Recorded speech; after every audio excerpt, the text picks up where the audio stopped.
Hari Om to all the Atmajyotis present here. So today we'll be learning Shloka 12.5, which is kleśho dhikataras. So I would like to call upon Diya and Disha to chant the shloka, and I would ask all of you to please join your hands, close your eyes, sit with a straight back, and chant the shloka along with them. So I would like to ask Diya and Disha to chant.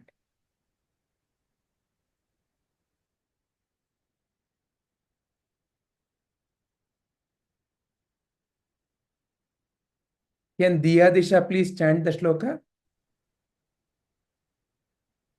kleśho dhikataras avyaktāsakta-chetasām avyakta hi gatir duḥkhaṁ deha-vadbhiḥ avāpyate. Let us chant once again.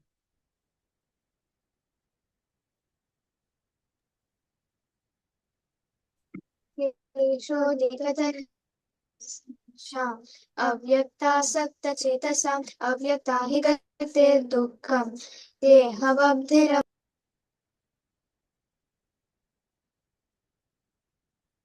Let's move to the meaning slide.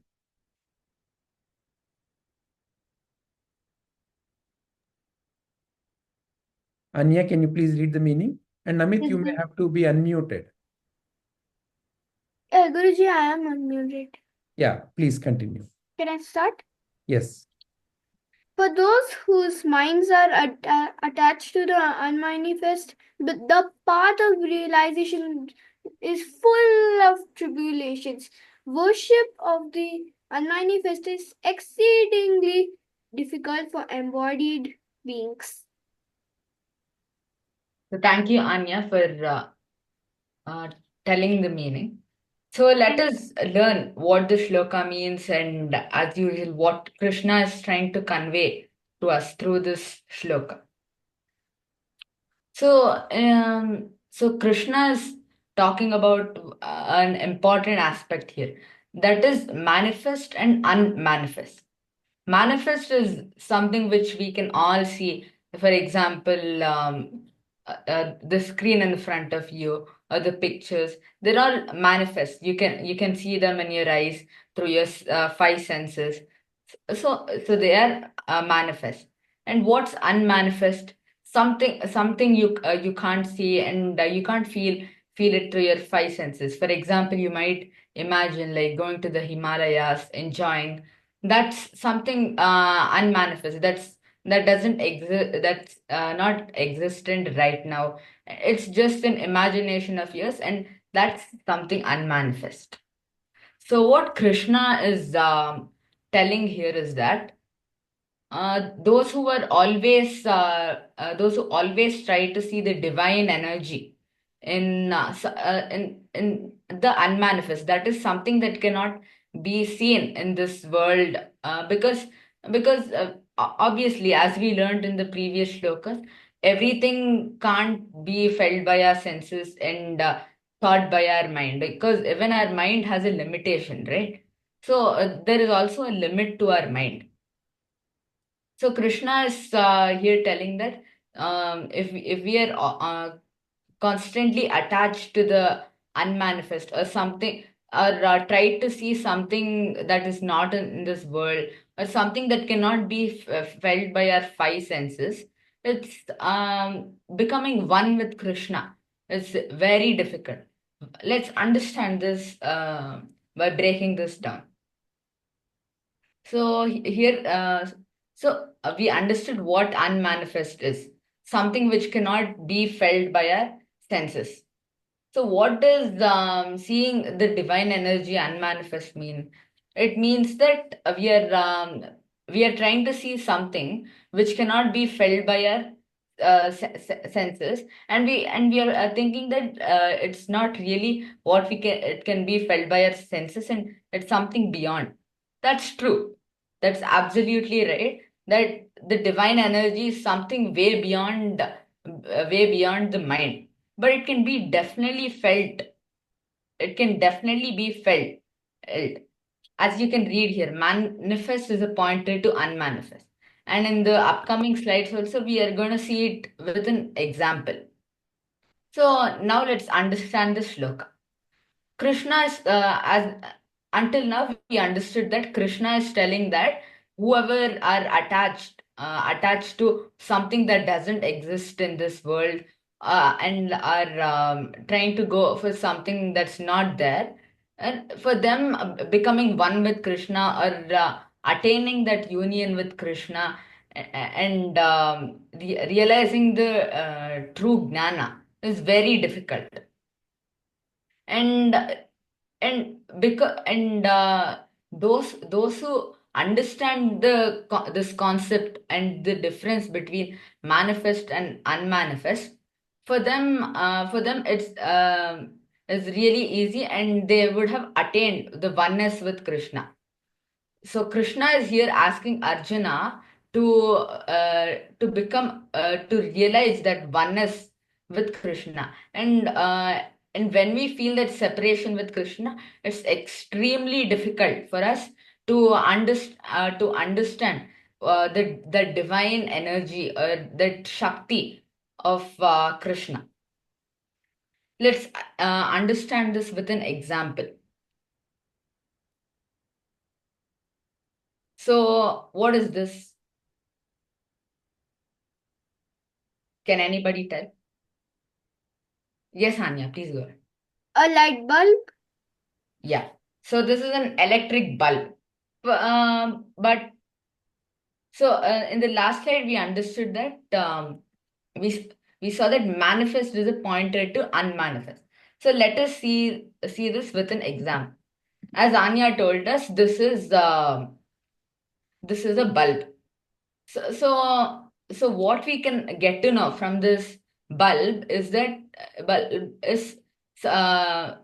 there exists something that is helping this bulb to glow and produce light. For example, all of you might be getting light because right now at this time of the day everybody requires light. So how are we getting this light? What is behind this light, and how do we know that? So my first question is, how is this bulb glowing? What's the reason for this? Yes, Gia, please go ahead. Because it gets electricity. Excellent, Gia. So it gets electricity. So my question is that how do you know that it's glowing because of electricity? Electricity is the reason for that. How do you know that bulb works on electricity? Because the electricity produces energy. Wonderful. So the electricity produces energy, which is used by this bulb to produce light, right? So electricity is something which you didn't know at the first time, because I showed you the bulb right now. Gia was able to tell that it runs on electricity because she saw the bulb glowing. So the same way, Krishna is also even in the shloka. That's what is meant by manifest is the pointer to the unmanifest. This is something which you can explain what is electricity, you can define what is electricity, but to exactly show what is electricity, and even to be honest, even this is not the exact image or the image of electricity, because these are just a couple of wires here which are being connected. So this is, we can tell that it's something unmanifest. But how do we know that electricity exists? Because this bulb is glowing. That's why you're telling that there is electricity being in place. So that's why we are able to see the bulb glow. So this is what the previous slide. This is what Krishna is telling, and those who understand that essence, this is how they get to know things.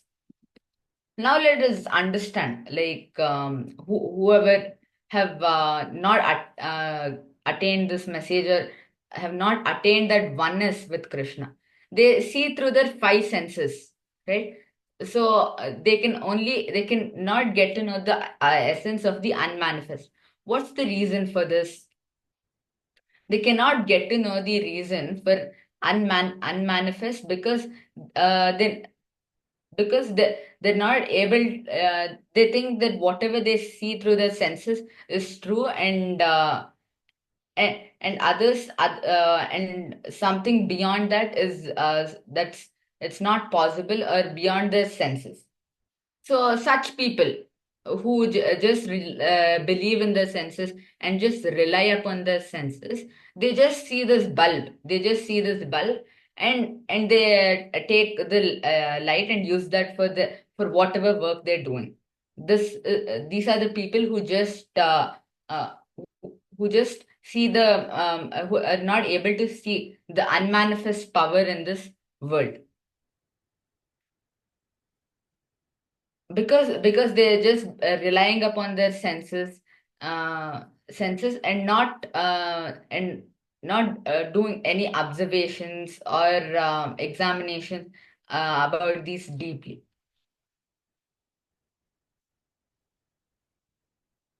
So how to see this electricity, right? How do you think we will have to see the electricity? How did we get to know that electricity exists? Because obviously through our eyes we can't see the electricity, right? And even as I told, even the picture which I showed was not exactly electricity. Who would like to answer that?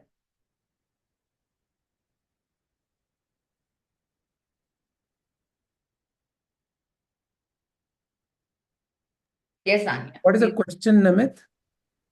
My question is, how do we see the electricity? Because it's something that cannot be felt by our five senses.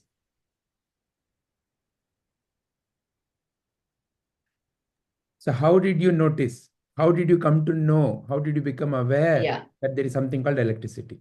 yeah.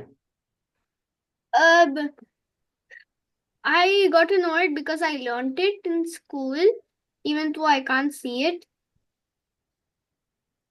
Okay. So you believe what your teacher told you. That's what you're telling. Yeah. Okay, fine. But how do you think that it's true? You should have experienced it, right? How do you think it's 100% true? Because what teachers say is true. Okay.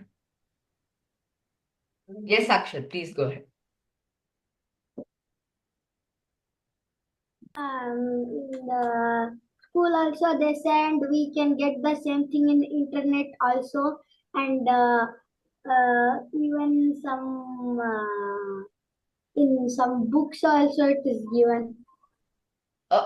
Fine, leave the books and all the internet sources, but how do you think that electricity exists? Because you agree that the bulb is glowing because of electricity, right?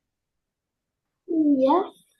So then, how do you get to know about the existence of electricity? So Maybe how do you know that electricity exists?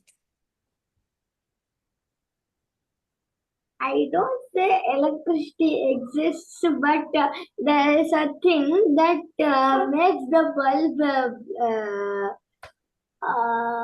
glow, which you call as electricity, which we call it as electricity. I don't know how actually you can take. Okay, fine. Anybody else who would like to answer this question?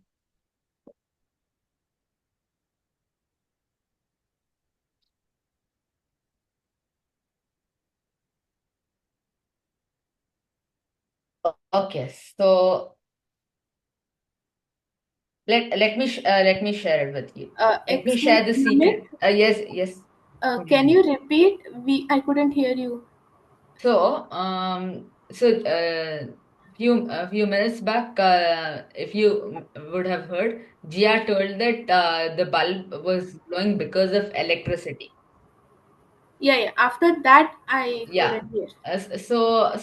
How do you know that electricity exists? Because it's something that that cannot be felt by your five senses.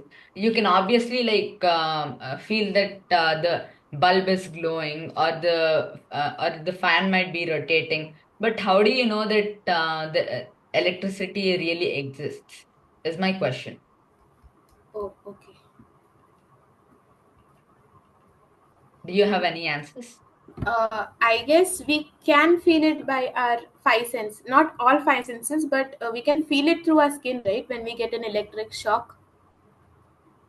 Okay. Yeah. So I guess in that way we get aware about it when we experience it. Okay. So any other answers? Yes, Anya, please go ahead. Ma'am, I also think of it because of the thing you have explained down, which is written there, Viveka and Varagaya. Okay, hold on for a minute. Hold on for few minutes. We'll come to that. I'm saying I know it because of that. Oh, okay. Yeah.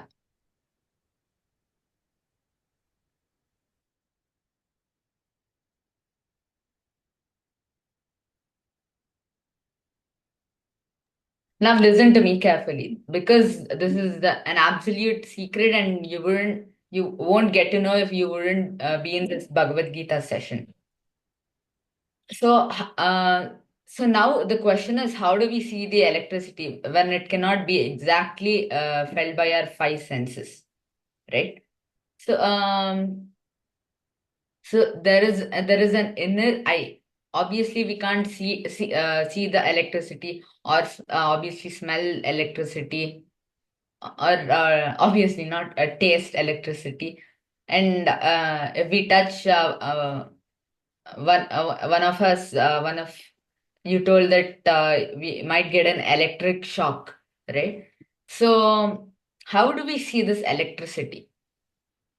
We see this electricity because of an inner eye. There is an inner eye which we've all been gifted by.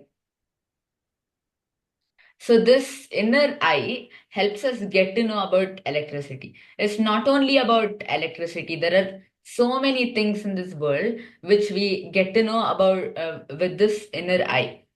Because of this inner eye, we are getting to know. It's not your two eyes, and it's also not like how you're seeing on the screen. It's not a visible third eye.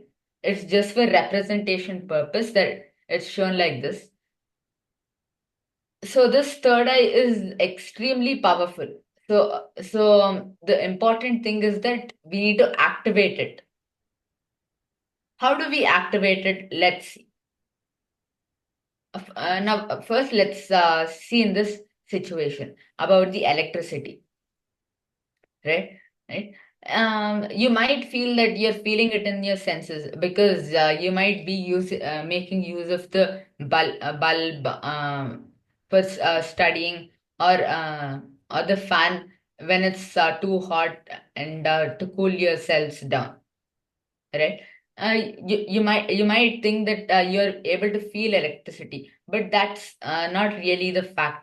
You're not exactly feeling electricity, but you're feeling the effect of electricity. As one of you told that you might feel an electric shock. That's not electricity, but that's an effect of electricity, because we human beings are conductors, or conductors.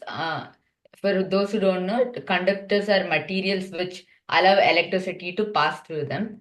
So human beings are conductors. So electricity, we get an electric shock. So that's an effect of electricity. That's not electricity. So we get to know about this phenomena or this process of electricity because of this third eye.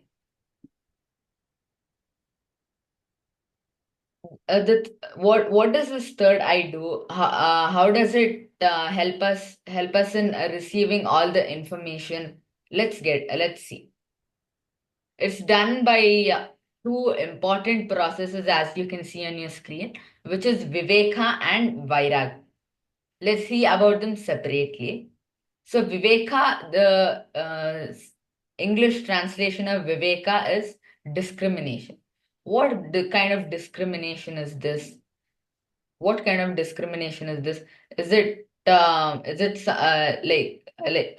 doing a bias or something which you have heard, or is it something different? So viveka, as we just saw, is discrimination. So our mind has been gifted with a special ability or a special power of discriminating between what is right and what is wrong. You might have not exactly observed it, but whenever you get a choice, whenever you have to make a choice or a decision, you use this viveka, the power of discrimination, to make these tough or easy decisions.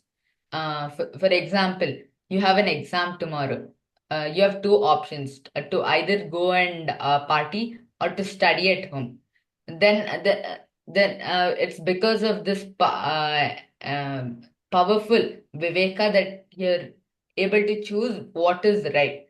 And if you train your viveka and vairagya the right way, you're going to attain that oneness with Krishna, and also in your life you'll be able to know what's right for you, and it'll help you in prioritizing. If some of you they're in the iLead program, we learned about prioritizing what is important for us. So in that way it'll help us in whatever endeavors of our life, and it'll also help us make some tough decisions, right? So that's in those cases, it's viveka which helps. It's an aspect of our third eye, our inner eye, which helps us in feeling so many things like electricity and many other things that cannot be felt by our five senses. Even all these emotions. If somebody is happy, how are you getting to know that they're happy? They might be exuberant, they might be energetic, or you might see a smile on the face. So that is manifest. You're able to see something on their face. So that is manifest. That's a manifestation. So that's denoting something that's unmanifest. What's that unmanifest? That they're happy. So are you able to get to know about that in your five senses? Not really. Because of your viveka, you'll ask questions. Why are they smiling? Why are they so energetic? Then you'll then by viveka you'll get to know that because they're happy about something and they're joyful about something. So this is how our power, our secret power of viveka, and one of the aspects of our third eye helps us. Now let us understand what is vairagya. Vairagya is dispassion. It's letting go and not having attachment. Like you can see in this picture, this person here is letting go of the sand and is very free and is not concerned about what will happen. Obviously, this is sand, but still, with this hand, we can see that they're very peaceful and calm, and they're not worried about anything. So they're dispassionate, or they're detached. They're not worried about what will happen. And this is one of the secret powers. Let's understand why this is secret power and how it helps us in our life, right? So vairagya also dispassion, also known as dispassion. It'll help us in getting to know what we like, and also not being attached to anything, attached to our decisions, attached to our results, or attached to the process. It will help us in staying, if it's executed properly, it will help us in staying in the present, and not moving to the past or to the future. So this vairagya, or dispassion or detachment, because of this we don't get attached to anything, and we also, because of vairagya, we get to know, eliminate, how is the bulb glowing. Someone is the some human is the throwing some light, is passing some current, but it's not possible, because electricity is the human beings are conductors of electricity. So it's not possible that they're supplying electricity with their hands. So you eliminate something. That it's not possible that somebody is just throwing electricity at the bulb and making it glow. Slowly with viveka, you make a choice that this should be right, and you eliminate the other, because both hand in hand will help you in making decisions, and also getting and also discovering some things, because some things it's not only about book knowledge, as many of you told you have learnt in your books. That's right, but how did they arrive at that understanding is because of using these two important superpowers, viveka and vairagya. So, are there any questions related to Viveka and Vairagya? Yes, Anya. I couldn't understand what Viveka was. Okay, so now let's say that tomorrow you need to go for your friend's birthday. Okay. Okay. So you have two options. Either first is get your friend's house is very far from your house, and you need to leave quite early. You have two options. One is to get ready quickly and arrange all the things, and the gifts that are needed. And one more thing is that just keep playing, and just keep having fun until the time when you need to leave your house and go to your friend's house. Which one would you choose? I would rather choose the first one to save it because it saves time. Excellent. So now you made the decision, right? So that how did you make the decision? Was because of Viveka, because you used the discrimination power in your mind, and that situation, you thought that the right thing for me is to get ready and just not waste my time on something else, and some actions which can also be done later, right? So here you had to make a choice. So you needed to take out one option and had to choose only one option. So by this choosing the option based on the situation and all the conditions is Viveka. Are you clear with it, Anya? Yes. Okay.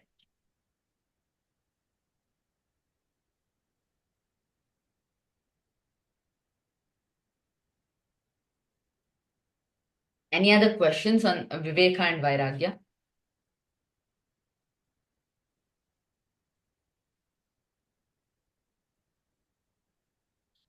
Okay.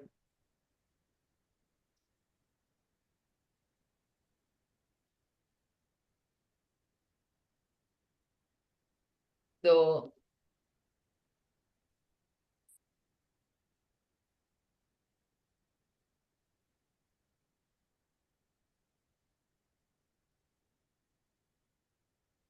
So we can take many examples like this. Not only the example of electricity, we can see that we can here see the Ganga Aarti, the iconic Ganga Aarti, where the river Ganga is being worshipped. Why is it being worshipped? It's flowing and it's giving so much water for agricultural fields, water, domestic purposes are like washing clothes, washing utensils, and also social purposes. And for all those things, Ganga is giving its water, right? So because of that, we know that there's something holy about this river, and Ganga river has been there for thousands of years. We find its mentions in our scriptures. So that's why when we see the Ganga river, we get to know that there's something special of this, and there's some divine energy. So what's manifesting here is the Ganga river, and its divine energy is something which is unmanifest. And the same with the tulsi plant here, which the child is watering. The child is watering because tulsi is a representation of Vishnu, and there's so many medicinal values. If you would have seen in the COVID-19 pandemic, many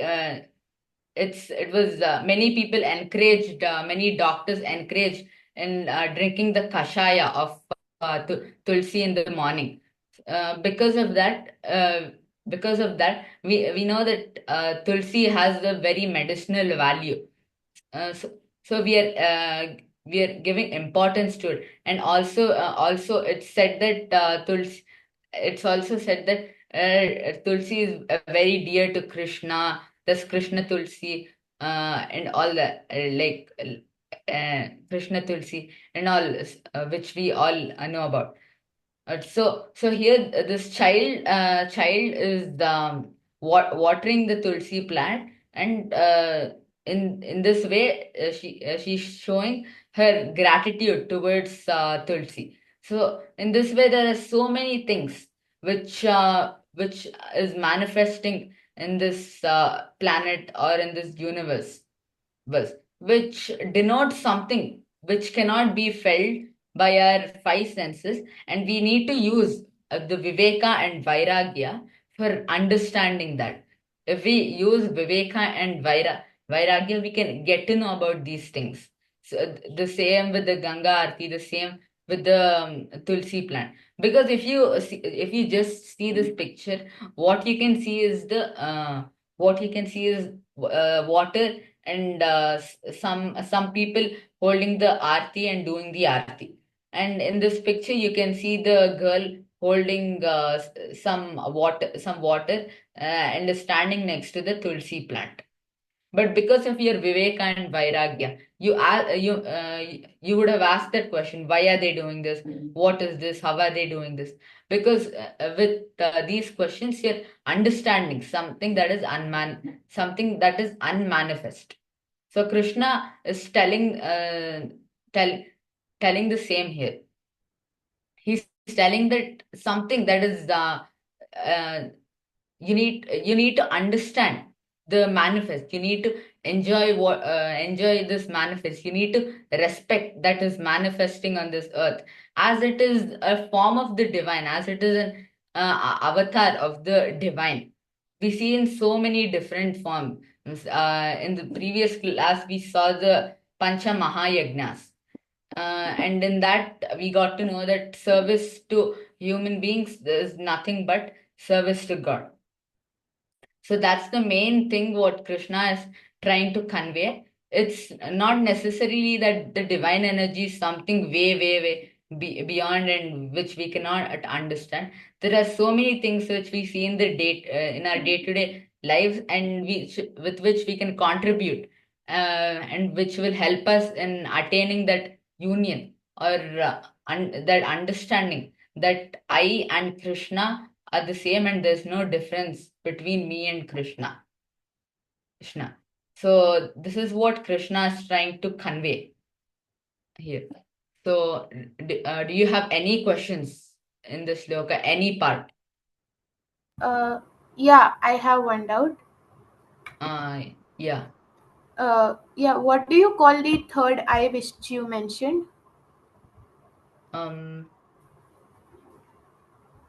not so sure about that. I'll check that Swanandi, and let you.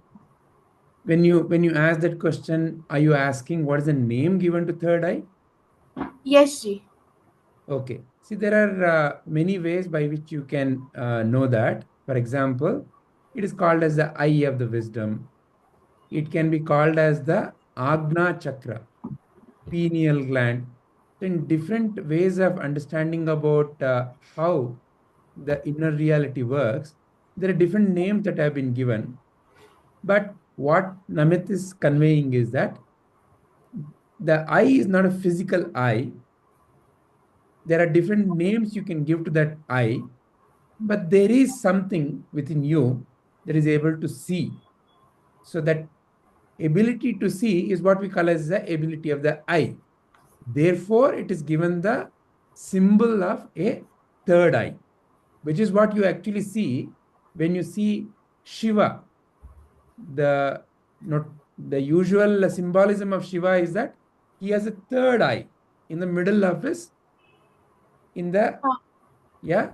So the third eye is a symbol of the eye of the wisdom. Okay. Does that clarify? Yeah.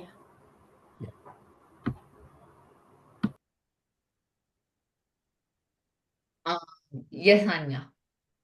Please ask your question. Ma'am, I saw something in the shloka, meaning there was a word named tribulation. What does that mean? Tribulations. Tribulations, yeah. Yes. So let me open that slide.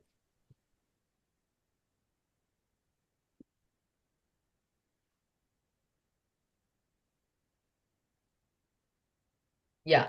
So the path of realization is full of tribulations. Tribulations is like all the challenges which you face. So here Krishna is telling that those who are just thinking about something something that cannot be felt by the senses, or that cannot be seen in their day-to-day lives, they're attached to that rather than doing something good out of what they can see, because it's nothing but an embodiment. Whatever they see is the embodiment of the Supreme. Those people who think that it's something way beyond, and it's very divine, and they cannot see it easily. Their path of union with Krishna, or realization of their oneness with Krishna, will be very difficult, and they'll face challenges. That's what Krishna's. Are you clear, Anya? Yes. Okay. Yeah, let me also add a couple of examples. See, for example, if let's say when you have to learn something, what is that you are learning these days, Anya? Anything new you are learning these days? I'm learning Bhagavad Gita. Okay. Apart from Bhagavad Gita, what else are you learning? Vedic math. I'm studying Vedic math in my laptop. Very good. Vedic math. Is there anything else that you are learning? No. Okay. Now, Vedic math you're learning from your laptop. Okay. Now, if let's say you're not paying attention to how to keep your laptop working well, and while learning, you hit the keyboards however you like, then will the laptop be functional completely correctly? No, Guruji.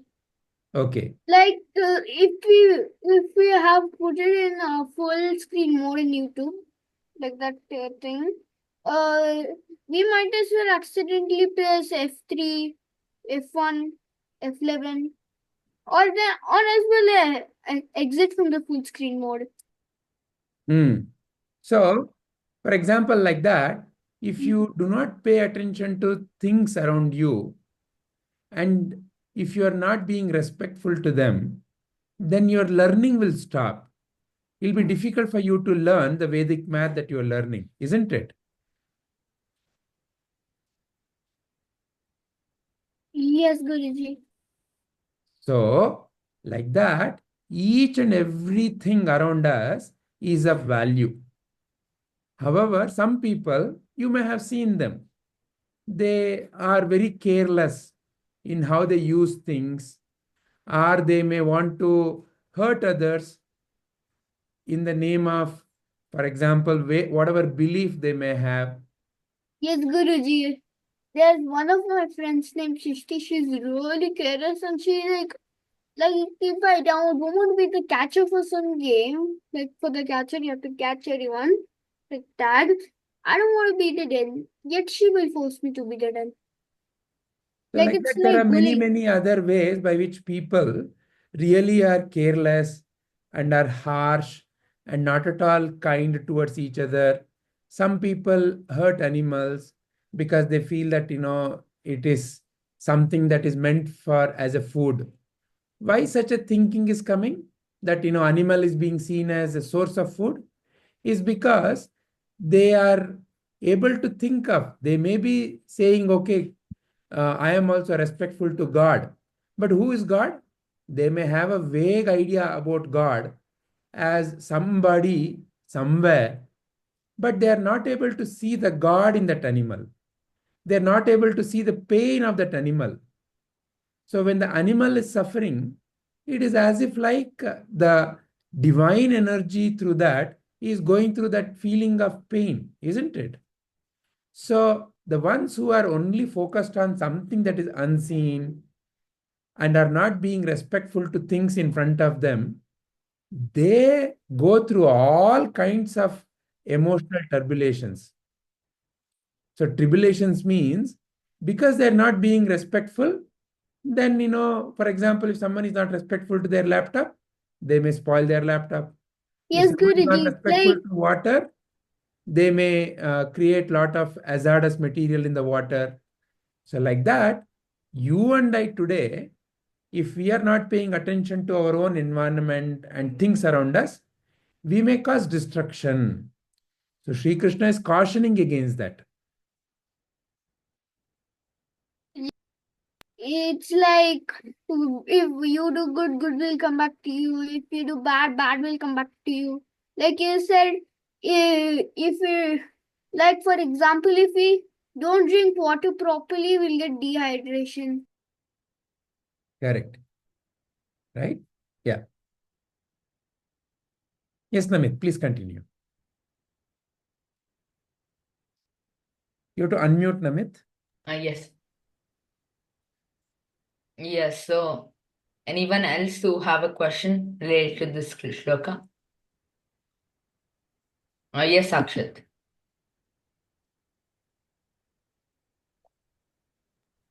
Like, how is the path of realization full of tribulations? The path of realization is full of tribulations for those minds who are attached to the unmanifest. So you need to read please. So for those minds who are attached to the unmanifest, what's attached? Why this path of realization is full of tribulations for them is because they think that it's not possible by them to contribute for the sake of Krishna, and they feel that by some daily activities or as we learned by doing the Pancha Mahayagnas, it's not possible for them to realize that oneness with God or serve God. They feel that it's something way more bigger. Obviously, this divine energy of Krishna is something that's unmanifest and something that cannot be felt by our senses, felt by our senses.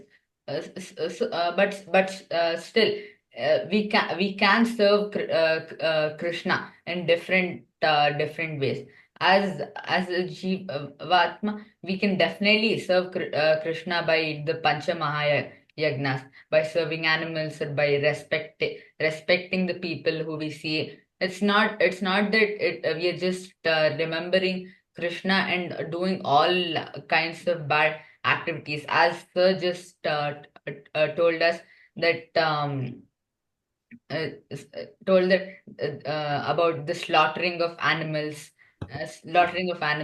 and some people sacrifice the animals for the sake of God, and they feel that the animal is different from the God, but such conception should go, and they should realize that what this in this world, whatever they see is a form of God.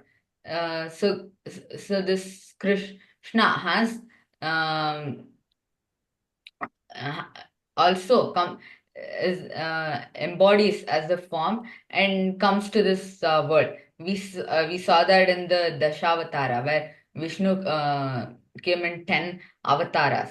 But what were these avatars denoting? They were denoting the divine energy of destroying the adharma when there is the downfall of dharma, right?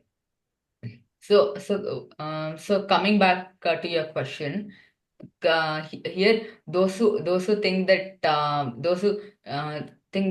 whatever they see and do is not reaching God, and they need to do something really really extraordinary and being corrupt, like remembering God but doing all corrupt activities.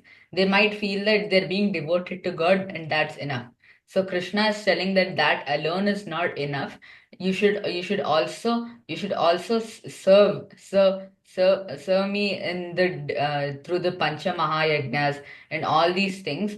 Then only will your realization be complete, and you'll feel the oneness with Krishna. Or else, for these people who think in this way, who think who do all these corrupt activities, but and at the end of the day remember God, for them this path of realization or this process of understanding that I and Krishna are one will be very challenging. That's what Krishna is telling. Are you clear, Akshat? Yes. So what I understood is that whatever we do, even though we do that kind of things, we should always serve others and do selfless activities, and we should not hurt others. Excellent action.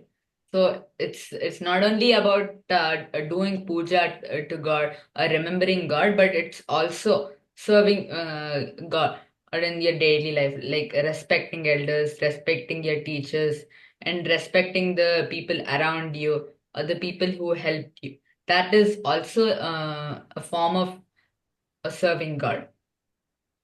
Excellent. So if there are no more questions, I would like each one of you to share your understanding about this shloka.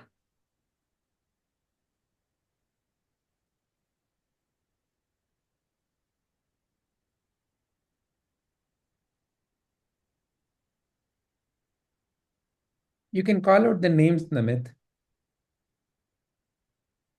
Okay. Anya, would you like to share your understanding? Ma'am, I'm still thinking what I understood. Okay.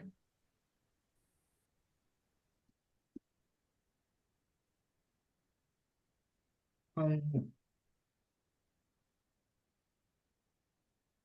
Diya and Disha, would you like to share your understanding?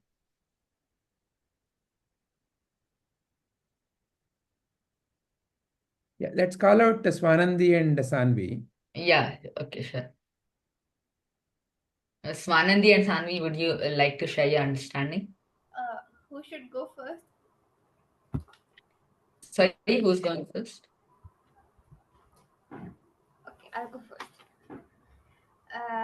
So I understood that worshipping manifesting objects which our senses can feel or see is easier than to worship unmanifesting objects, which is basically our divine self, which we can't see, but then we believe in it. And to worship unmanifesting objects, you will have to channel your power and concentrate on your third eye by meditating and concentrating very hard on the Agnya chakra. I also understood that embodied beings are always attached to manifesting things or materialistic objects. Instead of doing good karma, they do not realize that everything is a manifestation of Supreme God, which is to say, God. Wonderful, wonderful. One small So, suggestion here. Concentrating hard on the third eye is not what is recommended. See, anything that you think of as being hard and you have to do with lot of effort cannot give you ultimately a peace. So therefore, what is important is what is that was taught today? Viveka and Vairagya are your natural powers. As you learn to exercise them more and more in different situations and look at how it is bringing you closer and closer to a feeling of peace. In any situation, as you use your discrimination, is it making you feel peaceful or is it making you feel worried, anxious? Like that, notice that. So, developing the third eye, the inner eye of wisdom, is not by lot of stress and hard. It is very simple. The more you feel you are with Krishna and Krishna is guiding you, the more you are respectful of things around you, the more you are able to offer gratitude to each and every aspect of your life, naturally it will start happening. Is Okay. that clear? Yes, Ji. All right. Was it Sanvi who mentioned now? Yes, Ji. Okay. Yeah, Swanandi, please go ahead. Yes, Ji.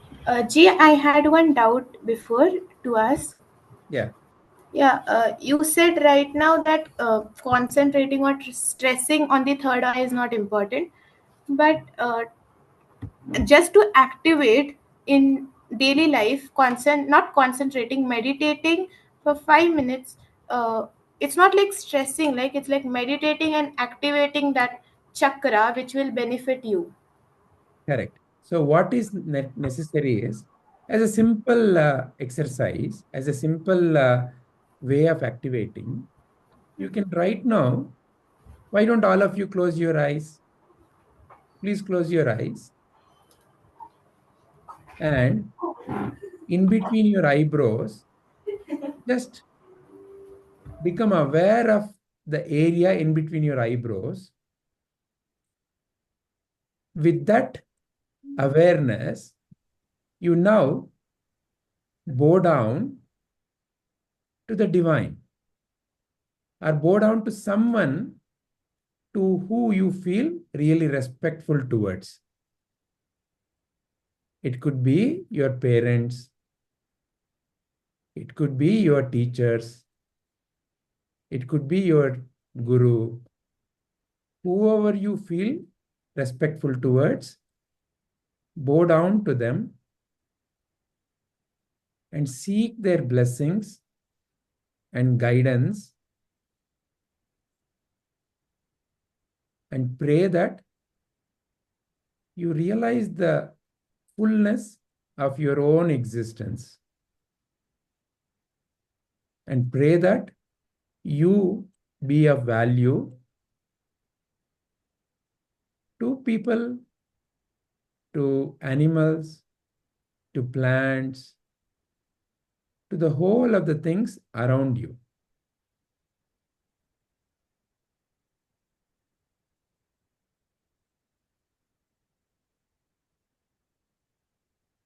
Gently open your eyes.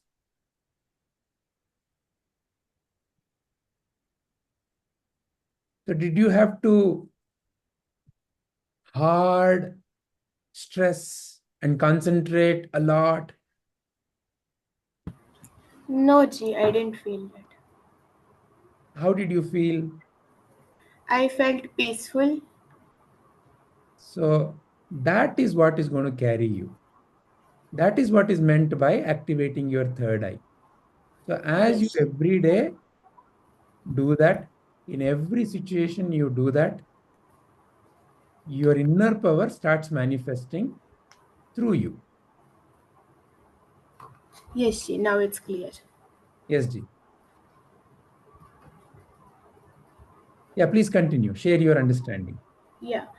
So in this session, I understood the difference and about what is manifestation and unmanifestation. So manifestation is object things that you can sense or feel by your sense organs, by sense organ, and unmanifestation is that it's like your inner self, Atmajyoti, which is there, but you can't clearly represent it as a physical object, but you are convinced that you agree that it's there. And this shloka has also told that manifestation is a better way and easier way to understand the oneness with the Supreme God. And I understood how the third eye has intellectual higher intellectual powers, and which can guide us through our path in life whenever we are stuck in a tough decision to make. Very Yeah, nice. Very nice.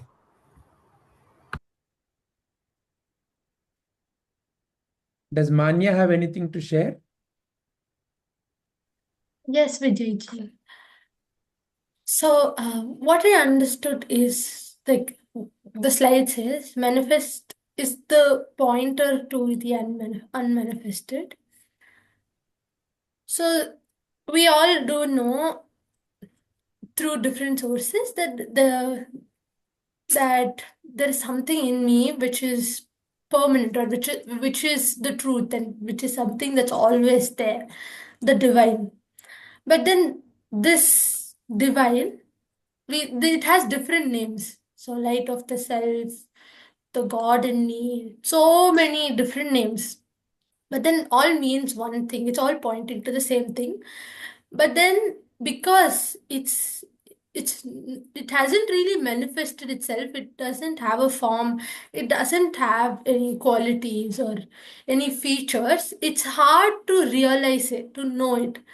Just like how it would be difficult to realize the presence of electricity by by not having the different forms, or it would just be impossible to realize that electricity exists, and to also realize that electricity can do all of these different things.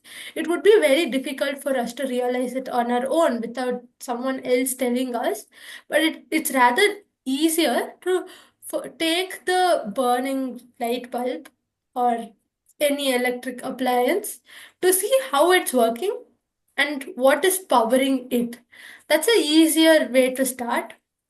Similarly, when we pray to God, or when we think of the divine in me, or when I say I am the divine energy, what exactly does it mean? How does one realize it? And I think that is where the manifested acts as a pointer. It tells you, see, this is the divine, or this, or something related to this is the divine. So I think that also explains how in we have different forms of of the divine. Like when we think of God, we have different forms that we say Krishna took the avatar of. So there are like 10 avatars. We also know the other divine forms like Shiva, Hanuman. So if you look at all of them, when you listen to their stories, when you read about them, this you look at the way they reacted to certain situations, how they interacted with people. So I'm sure I'm sure all of us would have heard of these stories where uh, the divine, that is Krishna, Rama, Hanuman, Shiva, they all helped someone. They were really kind to someone. They always fought for the good. So you only look at all of these are common amongst all of these divine forms that we worship, which tells us that there is something important with these qualities itself, which I think we can now call them as the qualities of the divine, or the very divine qualities. But now these, I think, are some of the manifestations, these qualities itself. Now, one person helping the other person, or one person being kind to other person, that is also a manifestation. But how is this pointing to the unmanifested? When I'm being nice to the other person, or when I'm being kind and helping the other person, like we saw in the previous few shlokas, we saw how through the seva activities, we our intentions go from just being good intentions to pure intentions. That is it's like to realize that me and the other person is not different, but we are the same, and therefore helping him is actually just helping myself, because we're not really different, we're all the same. I think that is how these qualities also, they are pointing towards the unmanifested. They're pointing towards this truth that there is this divine energy which is the same in all of us, and we're all the same. This is what I understood from this shloka.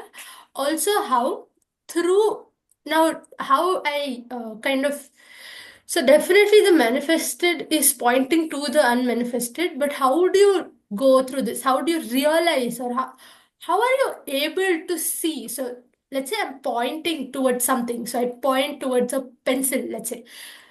So you only see my hand. Now you will have to look where the hand or the finger is pointing, and you'll have to look at the pencil and realize that that is the thing or object that I'm talking about. Similarly, the manifested is pointing towards the unmanifested. But how do you realize it? In this example, it's through my eyes. So I looked using through my eyes, I looked at the finger and also what the finger is pointing to. Similarly, how when the manifested is pointing to the unmanifested, how do I really make sense of it? How do I look at it? It is the like how Namit explained through vairagya and viveka. You're able to, through these two things. Also, we saw how the concept of third eye works, and how this intuition about you understanding things. All of this helps us realize the unmanifested through the manifested. It's a path, a much easier path through which you're able to understand and realize the unmanifested, the divine. Very nice. Thank you very much, Manya. Namit, is there anything else? Yeah, I think all of you shared your understanding. Then shall we end our contemplation? Yeah, sure.